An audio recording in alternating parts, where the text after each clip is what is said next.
I like to work on right-hand techniques that feel really interchangeable.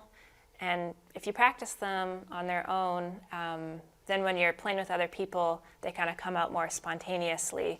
So a good example of that is the tune Mississippi Sawyer. We can do the bum diddy pattern. We can do the double thumbing pattern. We can do a crossover pattern.